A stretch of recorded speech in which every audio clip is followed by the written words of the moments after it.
नमस्कार। आज की वीडियो में बीए फर्स्ट ईयर के स्टूडेंट का हार्दिक स्वागत। आप लोग राजनीतिक सिद्धांत यह पेपर पढ़ रहे हैं और इसके अंतर्गत आज हम पढ़ेंगे स्वतंत्रता की अवधारणा के विषय में। जैसा कि हम सभी जानते हैं, व्यक्ति के व्यक्तित्व के विकास के लिए अधिकारों का होना अत्यंत आवश्यक होता है। व्यक्ति के विभिन्न अधिकार होते हैं, उसमें स्वतंत्रता के अधिकार को सबसे ज़्यादा महत्वपूर्ण स्थान दिया गया है। व्यक्ति का संपूर्ण विकास, जिसमें भौतिक, मानसिक, नैतिक, इसके लिए स्वतंत्रता का वातावरण आवश्यक होता है। आधुनिक समय में स्वतंत्रता शब्द जो है वो सबसे ज़्यादा लोकप्रिय है और इस लोकप्रियता का परिणाम है कि प्रत्येक व्यक्ति अपनी इच्छानुसार स्वतंत्रता के अलग अलग अर्थ लेता है। स्वतंत्रता के दो पक्ष निर्धारित किए गए हैं, नकारात्मक स्वतंत्रता और सकारात्मक स्वतंत्रता। नकारात्मक स्वतंत्रता, सबसे पहले हम यहाँ नकारात्मक स्वतंत्रता के विषय में देखेंगे। स्वतंत्रता का अंग्रेजी रूपांतरण लिबर्टी, लैटिन भाषा के लिबर शब्द से निकला है। इसका अर्थ होता है बंधनों का अभाव। लेकिन स्वतंत्रता शब्द की व्युत्पत्ति के आधार पर प्रचलित इस अर्थ को स्वीकार नहीं किया जा सकता, क्योंकि मनुष्य एक सामाजिक प्राणी है और समाज में रहते हुए वह असीमित स्वतंत्रता का उपभोग नहीं कर सकता। उसे सब कुछ सामाजिक नियमों के अंतर्गत रहकर ही करना होता है। इसलिए उसके द्वारा वही कार्य किए जाते हैं जिससे कि दूसरे व्यक्ति को आघात नहीं पहुँचे। अगर हम कहें कि स्वतंत्रता अति शासन की विरोधी है, तो यह इसके लिए सबसे उपयुक्त कहा जा सकता है। सकारात्मक स्वतंत्रता के अंतर्गत व्यक्तित्व के विकास के लिए स्वतंत्रता का होना आवश्यक माना गया है। एक व्यक्ति का विकास जो है वो तभी संभव होता है जबकि उसको उसी प्रकार की परिस्थितियां और वातावरण समाज के, राज्य के द्वारा उपलब्ध करवाया जाता है। तो जो सकारात्मक स्वतंत्रता है वो प्रचलित अर्थ है और इसके माध्यम से हम कह सकते हैं कि एक व्यक्ति के व्यक्तित्व के विकास के लिए राज्य के द्वारा जो परिस्थितियां और जो वातावरण उपलब्ध कराया जाता है, वही उसके लिए स्वतंत्र वातावरण या स्वतंत्रता कही जा सकती है। स्वतंत्रता के लिए हम कह सकते हैं कि कुछ परिस्थितियों का जो निर्माण है वो इस प्रकार से होता है कि उसके ऊपर प्रतिबंध जो है वो न्यूनतम रूप में रहने चाहिए। इसके अलावा उसके व्यक्तित्व के विकास के लिए अधिकाधिक सुविधाएं जो हैं वो राज्य के द्वारा प्रदान करवाई जानी चाहिए। यहाँ हम आगे स्वतंत्रता के विविध रूपों के बारे में पढ़ेंगे। इसके अंतर्गत हम पहला देखेंगे प्राकृतिक स्वतंत्रता। प्राकृतिक स्वतंत्रता की धारणा के अनुसार स्वतंत्रता प्रकृति की देन मानी गई है और मनुष्य को जन्म से ही स्वतंत्र माना गया है। इस विचार को हम रूसो के शब्दों में देख सकते हैं कि मनुष्य स्वतंत्र उत्पन्न होता है, लेकिन सर्वत्र वह जंजीरों में जकड़ा रहता है। प्राकृतिक स्वतंत्रता का तात्पर्य मनुष्य की अपनी इच्छानुसार कार्य करने की स्वतंत्रता से माना गया है। दूसरा है नागरिक स्वतंत्रता। इसके अंतर्गत व्यक्ति की वे स्वतंत्रताएं जो व्यक्ति को समाज या राज्य का सदस्य होने के नाते मिलती हैं। नागरिक स्वतंत्रता का उद्देश्य जो है वो प्रत्येक व्यक्ति को समान अवसर और अधिकार प्रदान करना होता है। तीसरा आता है राजनीतिक स्वतंत्रता। राजनीतिक स्वतंत्रता के अंतर्गत राज्य के कार्यों में स्वतंत्रता पूर्वक सक्रिय भाग लेना आता है। राजनीतिक स्वतंत्रता के अंतर्गत हम देख सकते हैं इन अधिकारों को, जैसे कि मतदान का अधिकार, निर्वाचित होने का अधिकार, उचित योग्यता होने पर सार्वजनिक पद प्राप्त करने का अधिकार, सरकार के कार्यों की आलोचना करने का अधिकार। इन अधिकारों से यह बात तो स्पष्ट होती है कि राजनीतिक स्वतंत्रता जो है वो केवल प्रजातंत्रात्मक राष्ट्रों में ही देखी जा सकती है। राजनीतिक स्वतंत्रता के अभाव में नागरिक स्वतंत्रता का कोई भी मूल्य नहीं रहता। अगला है आर्थिक स्वतंत्रता। आर्थिक स्वतंत्रता से तात्पर्य होता है कि व्यक्ति अपने आर्थिक प्रयत्नों का लाभ जो है वो स्वयं प्राप्त करने की स्थिति में हो और किसी भी प्रकार उसके श्रम का कोई दूसरा शोषण नहीं कर सके। लॉस्की कहता है, आर्थिक स्वतंत्रता का तात्पर्य है कि प्रत्येक व्यक्ति को अपनी जीविका कमाने की समुचित सुरक्षा और सुविधा प्राप्त होनी चाहिए।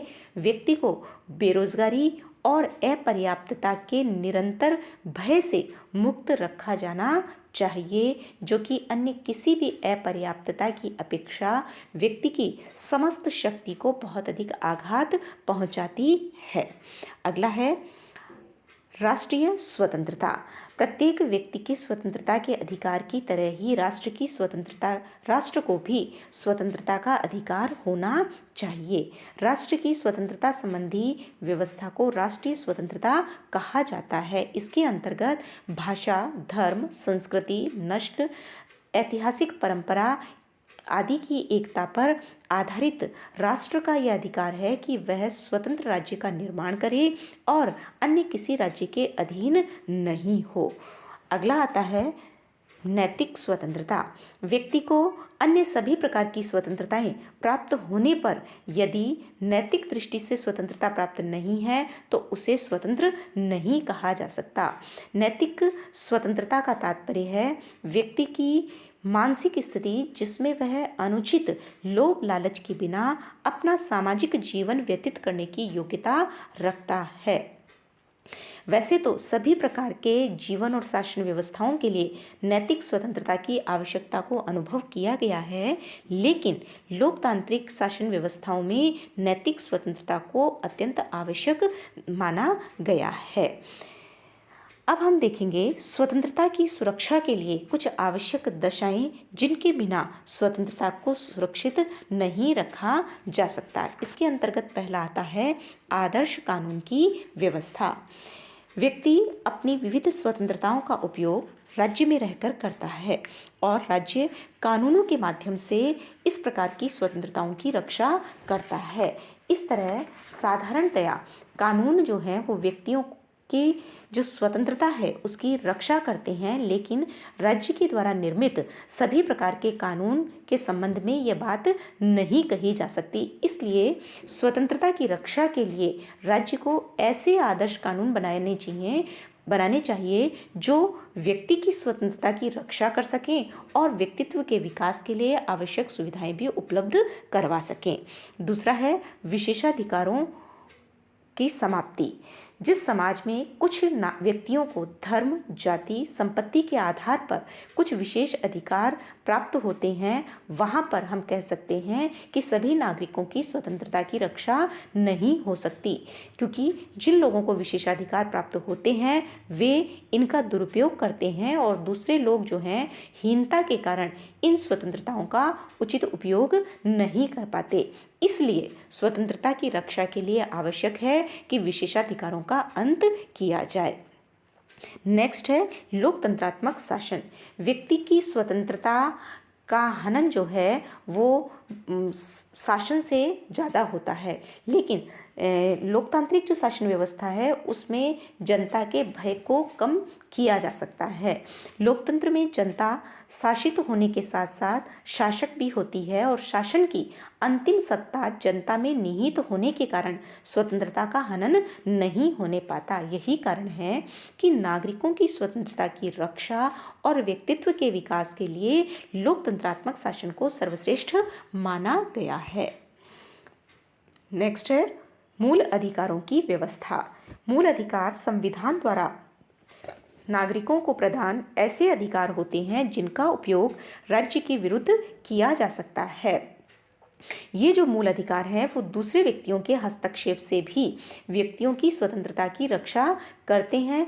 वर्तमान समय में स्वतंत्रता की रक्षा के लिए मूल अधिकारों को आवश्यक माना गया है और विश्व के लगभग सभी राष्ट्रों में मूल अधिकारों की व्यवस्था की गई है, चाहे वह भारत हो, अमेरिका हो, आयरलैंड हो, फ्रांस हो, रूस, सभी जगह मूल अधिकार जो है वो संविधान में वर्णित किए गए हैं। नेक्स्ट है स्वतंत्र न्यायपालिका। नागरिकों की स्वतंत्रता की रक्षा के लिए न्यायालय की स्वतंत्रता भी आवश्यक होती है। न्यायालय के कार्यों में किसी भी तरीके से सरकारी हस्तक्षेप नहीं होना चाहिए और जब सरकारी हस्तक्षेप नहीं होगा तो न्यायपालिका के द्वारा निष्पक्ष तरीके से स्वतंत्रता की स्थिति में नागरिकों की अधिकारों की रक्षा की जा सकती है। अगर न्यायालय व्यवस्थापिका या कार्यपालिका के अधीन होंगे तो वे नागरिक स्वतंत्रता की रक्षा नहीं कर पाएंगे। इसलिए न्यायालय स्वतंत्र होने चाहिए। इसके अलावा सर्वजन सुलभ और शीघ्र होना चाहिए। निर्धन व्यक्ति भी निःशुल्क कानूनी परामर्श प्राप्त कर सके, इस प्रकार की व्यवस्था होनी चाहिए। नेक्स्ट है आर्थिक स्वतंत्रता। यदि स्वतंत्रता की रक्षा करनी है तो हमें जीवन की वास्तविकताओं की उपेक्षा नहीं करनी है और वास्तविकता यह है कि आर्थिक समानता की स्थापना के बिना स्वतंत्रता का उपभोग नहीं किया जा सकता।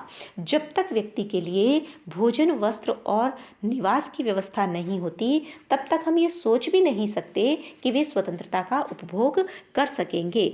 इसलिए आर्थिक न्याय जो है, आर्थिक समानता जो है वो सबसे ज़्यादा महत्वपूर्ण माना गया है। इसके बिना स्वतंत्रता केवल एक वर्ग विशेष के हितों की रक्षक बनकर रह जाती है। नेक्स्ट है नागरिकों में जागरूकता। स्वतंत्रता की रक्षा के लिए नागरिकों का सतत रूप से जागरूक होना भी आवश्यक है। इसके लिए नागरिकों में स्वतंत्रता की इच्छा मात्र ही नहीं वरन इसकी रक्षा के लिए प्रत्येक व्यक्ति प्रत्येक प्रकार के त्याग करने की भावना भी होनी चाहिए। व्यक्ति अपने अधिकारों के प्रति जागरूक रहे। स्वतंत्रता का अगर कोई अतिक्रमण करे तो उसका विरोध करे। अगर ऐसा होता है तो नागरिकों की स्वतंत्रता की रक्षा हो सकती है। नेक्स्ट है प्रेस की स्वतंत्रता। स्वतंत्रता की रक्षा के लिए प्रेस का स्वतंत्र होना भी आवश्यक है। यदि समाचार पत्र स्वतंत्र हैं तो उसके द्वारा प्रशासन को मर्यादित रखने का कार्य किया जा सकता है। जनता में स्वतंत्रता की रक्षा के लिए आवश्यक वातावरण स्थापित करने का कार्य किया जा सकता है। स्वतंत्रता का जो सार है वो मनुष्य की चेतना में है और मनुष्य की चेतना के विकास का महत्वपूर्ण साधन जो है वो स्वतंत्र प्रेस को माना गया है।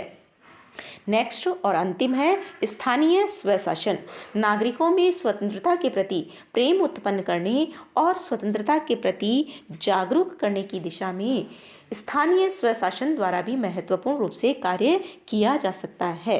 राज्य में सत्ता जितनी अधिक विस्तृत होगी, जितनी विकेंद्रित होगी, उतना ही स्वतंत्रता के प्रति उत्साह जागृत होगा।